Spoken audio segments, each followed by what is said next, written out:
Hello! Welcome to Station 8. I'm Firefighter Nick.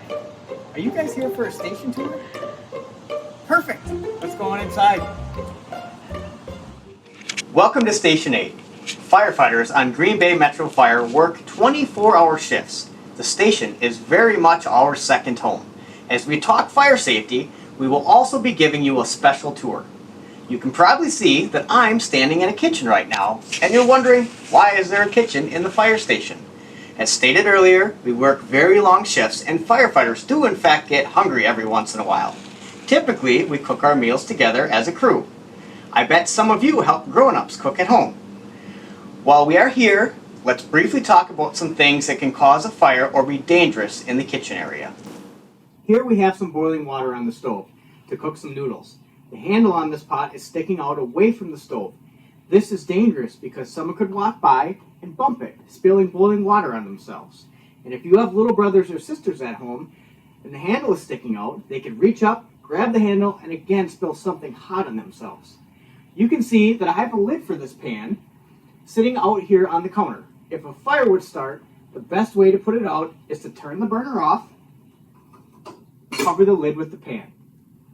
Next to the stove, we have a towel and an oven mitt, which are placed way too close. Lots of fires that we go to happen because people put things that can burn, like towels, too close to things that get hot, like our stove here. I'm going to move them farther away from the stove. This is also a good time to remind you that you can help grown-ups cook, but you really shouldn't be cooking on the stove without adults at home. If we take a look over here, we have a toaster.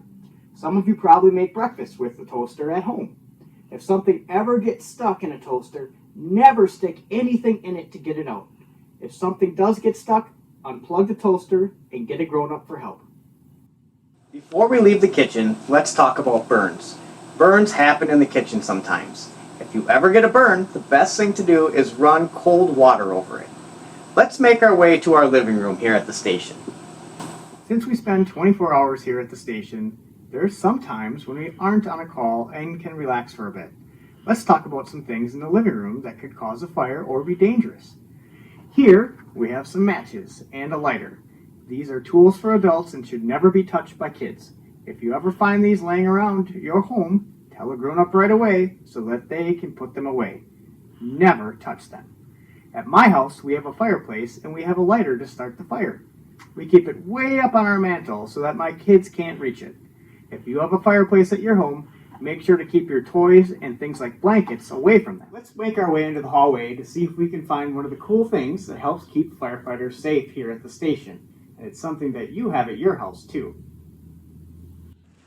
If you take a look at the ceiling, you'll probably notice something that you have at home. It's a smoke alarm. A smoke alarm is like a nose on your ceiling that's always smelling for smoke. When it smells smoke, it makes a loud beeping noise to let you know that there could be a fire. Let me show you what it sounds like.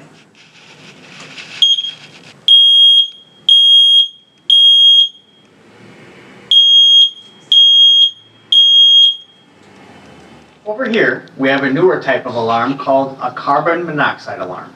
Carbon monoxide alarms smell for a gas that you can't smell, taste, or see. They let you know if something is wrong with your stove, oven, furnace, or water heater. Here's what it sounds like.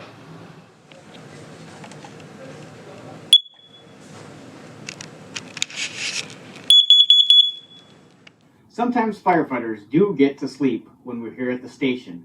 Remember, we're here for 24 hours and that would be a long time to stay awake. We talked about smoke alarms when we were in the hallway, and that if we hear a smoke alarm sound, we need to get out as quick as possible.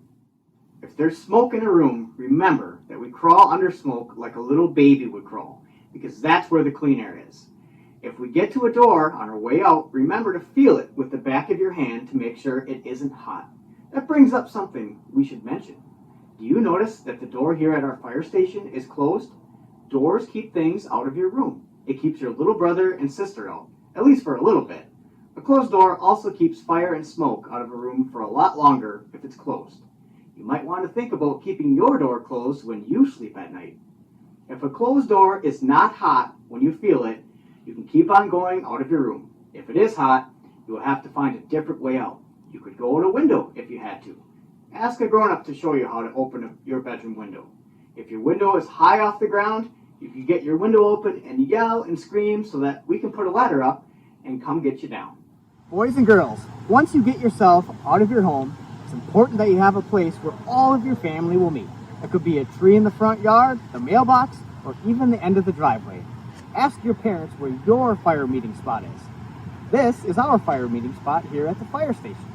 Once you get out of a home that's on fire, it's important that you never go back inside to grab anything. In fact, you don't even have time to grab anything on your way out because fire spreads so quickly. Remember, if things burn up in a fire, they can be replaced.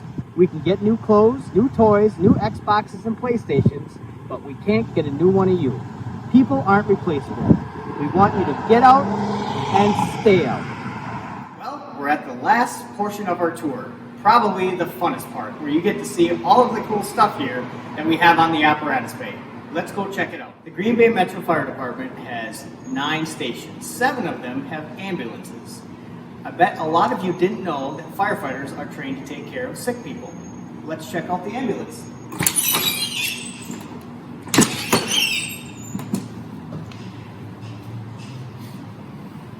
Our ambulances are filled with things that help us take care of somebody that gets injured or sick, has a broken leg. We have a cot right here that the patient would lay on so that we could take him to the hospital.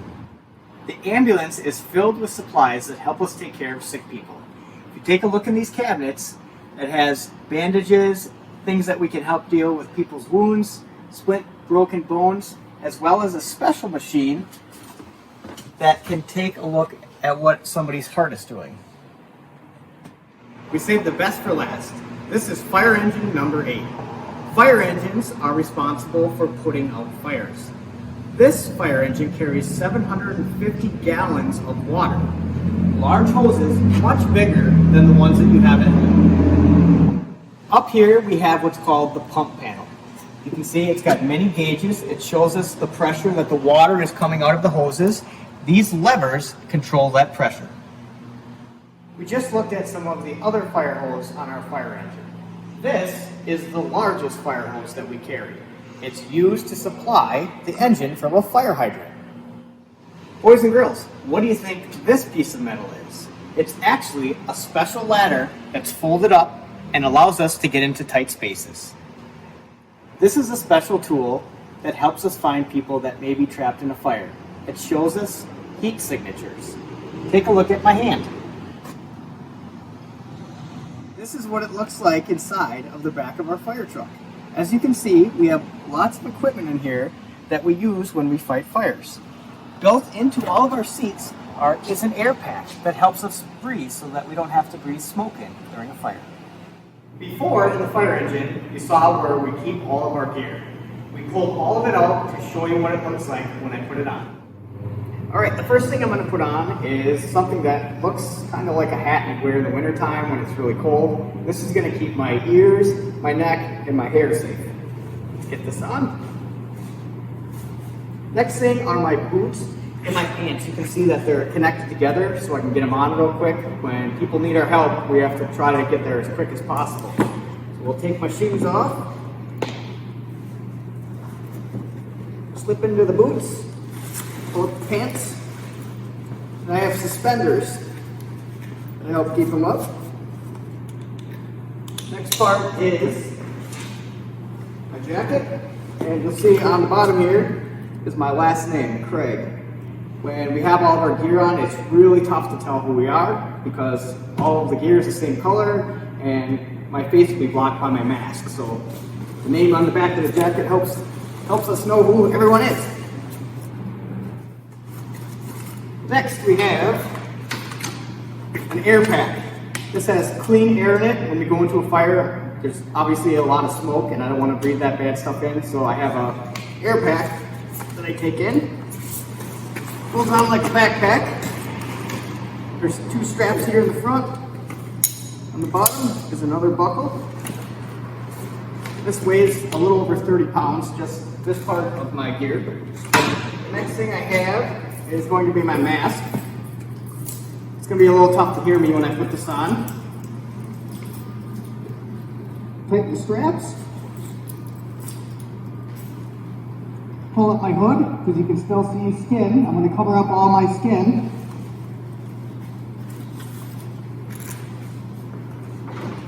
And I have my helmet in case something falls on me. Keep my head safe. And the last thing I have are my gloves. They'll cover up the rest of my skin. I'm going to turn on my air pack. Then I'm going to connect this hose to my mask, and you'll get to hear what it sounds like when I breathe air out of my air pack.